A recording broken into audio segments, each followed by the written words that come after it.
A maioria dos cristãos acha super normal os anticoncepcionais.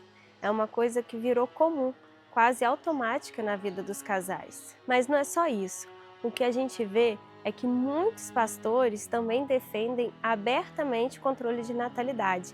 E o mais grave, sem perceber que essa defesa não vem da Bíblia, não vem das Escrituras. A origem desse pensamento está em outras ideias.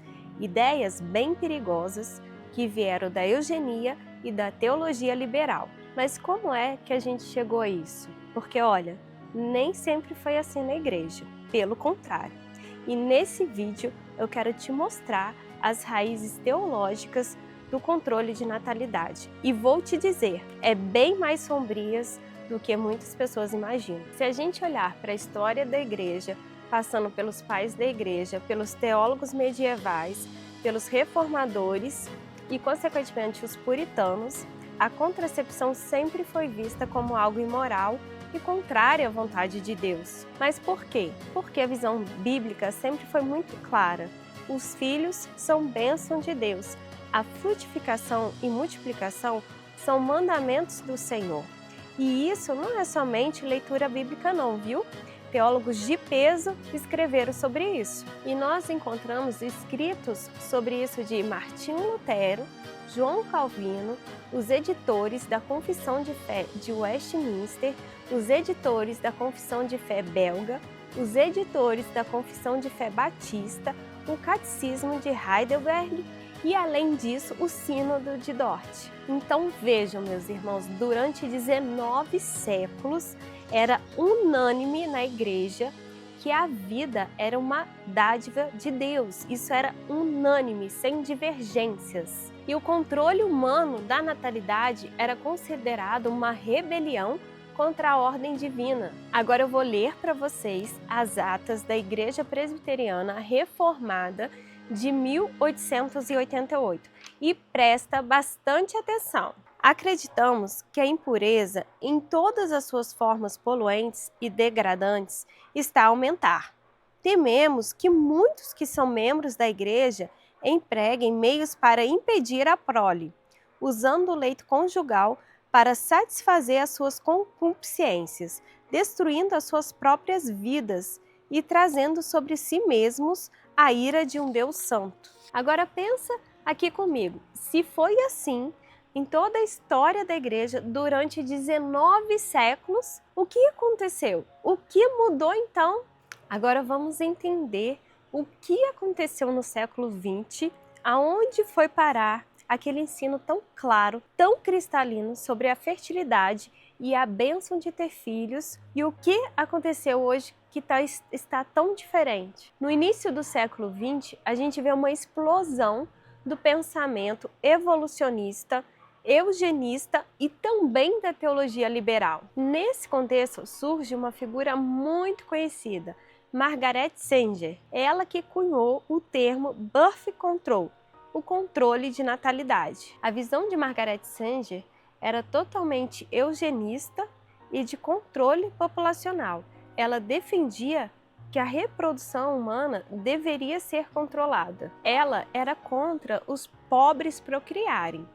Então ela acreditava que o governo deveria atuar com a esterilização forçada, mesmo sem o consentimento deles. Eu sei, isso é chocante, mas era isso que estava por trás do controle de natalidade. Além disso, naquele período, a ideia de controle populacional começou a influenciar fortemente as elites intelectuais, fazendo com que eles temessem que os pobres indesejados crescessem demais, ameaçando a sociedade. Por trás de todo o discurso bonito sobre planejamento familiar, o que existia mesmo era preconceito, elitismo e eugenia. Para os cristãos tem algo importantíssimo que não podemos esquecer, que é a teologia liberal.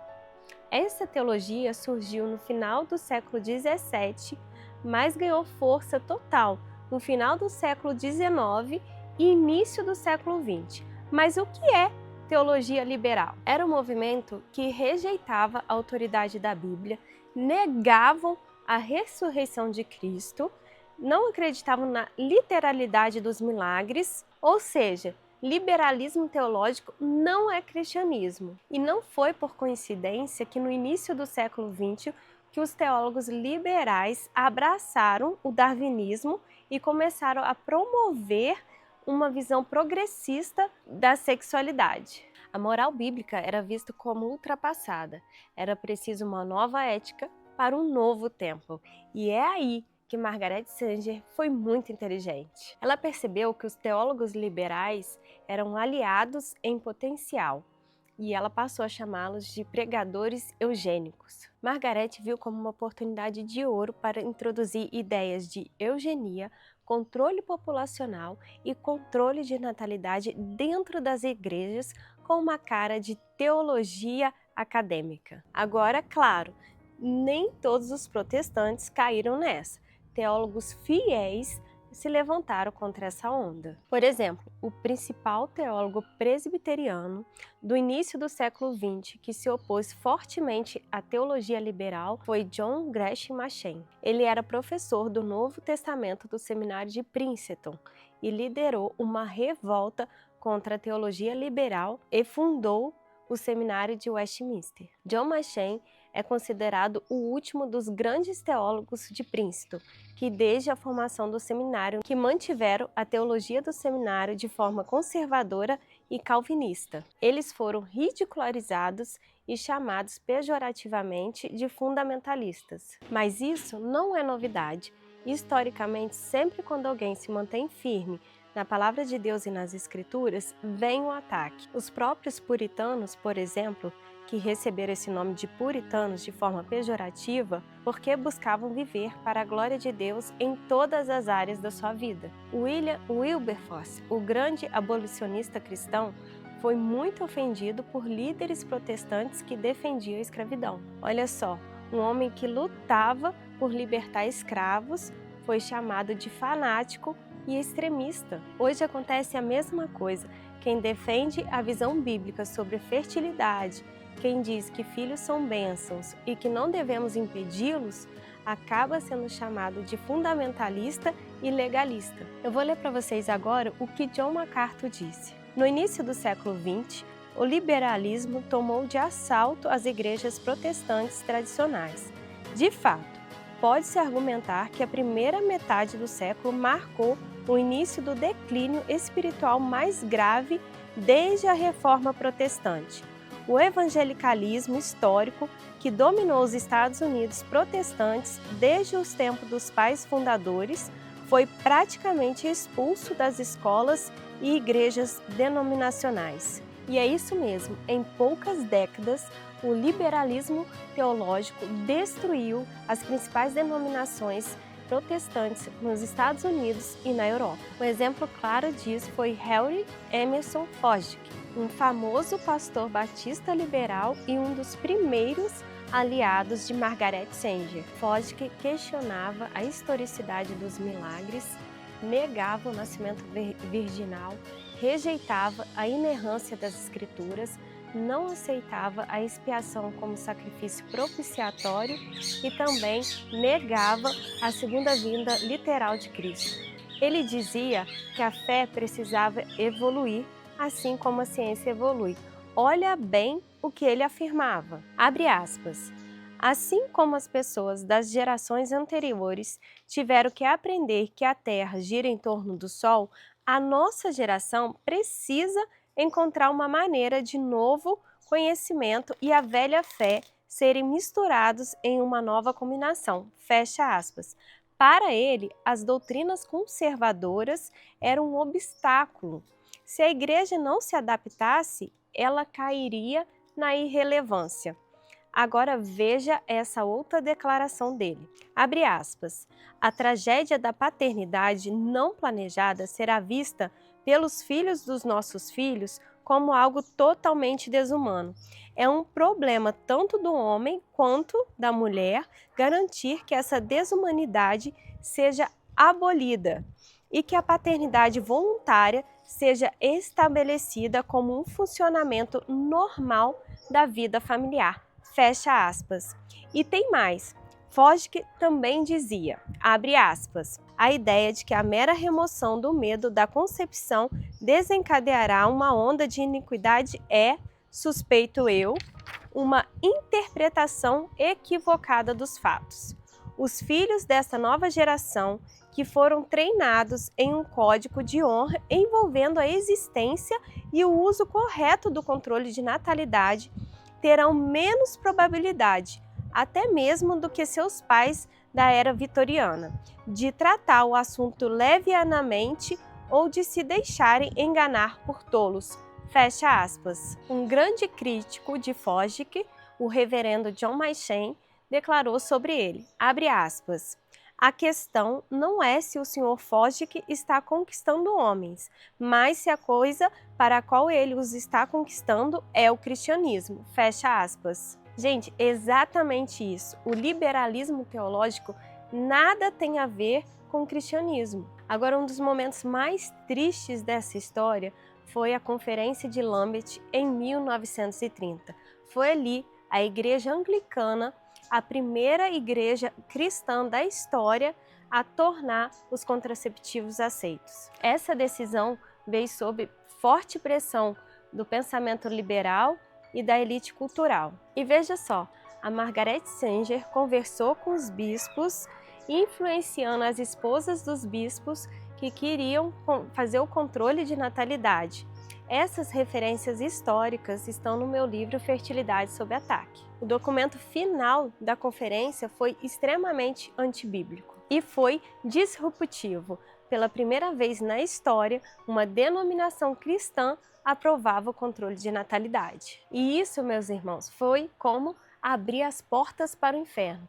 Depois disso, o caminho para o aborto legalizado ficou muito mais claro e aberto. A partir daí, outras denominações cristãs foram cedendo gradualmente ao mesmo espírito liberal. Até o jornal católico romano Comuel, em 1931, fez uma crítica muito incisiva na época. Eles disseram que as declarações protestantes a favor do controle de natalidade representavam, abre aspas, a liquidação do protestantismo histórico por seus próprios curadores, a falência voluntária da reforma, fecha aspas.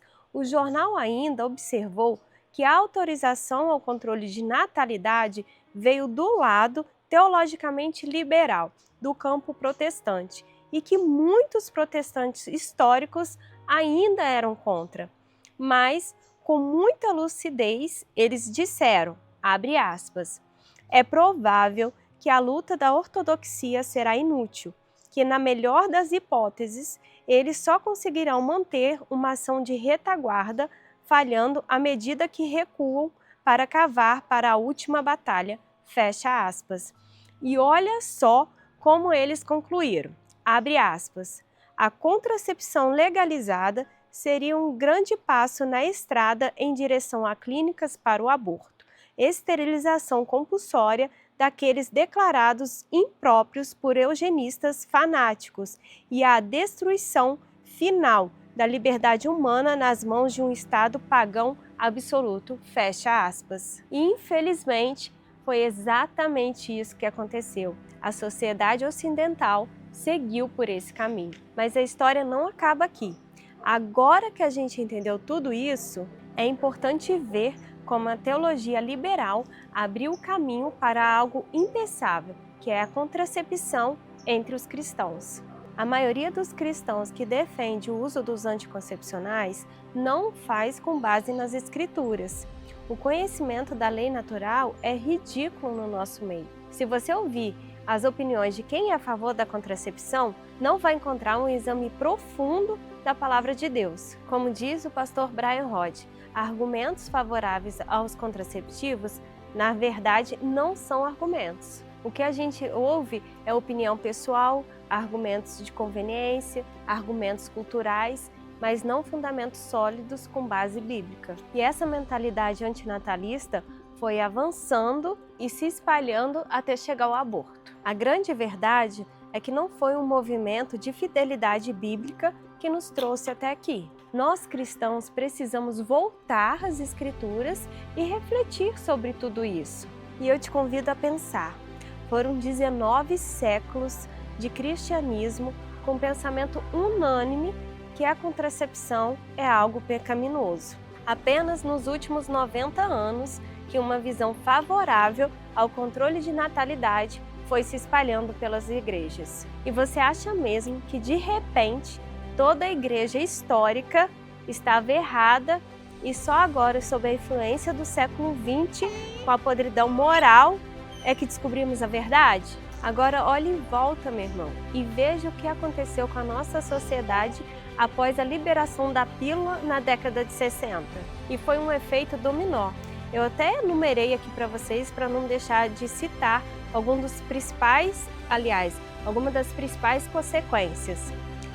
O surgimento em grande escala das doenças sexualmente transmissíveis, a explosão do número de casamentos homossexuais, o avanço do transexualismo, um aumento absurdo no número de divórcios e isso, infelizmente, até dentro das igrejas, aborto legalizado em larga escala, a volta da eugenia, agora com outro nome, diagnósticos pré-natais, seguidos de aborto de bebês com síndrome de Down, procedimentos imorais de fertilização in vitro, onde embriões, vidas humanas, são gerados em laboratório e descartados como lixo, uma pornografia de fácil acesso como nunca antes na história, uma sexualização de crianças e adolescentes de uma forma que seria inimaginável há poucas décadas.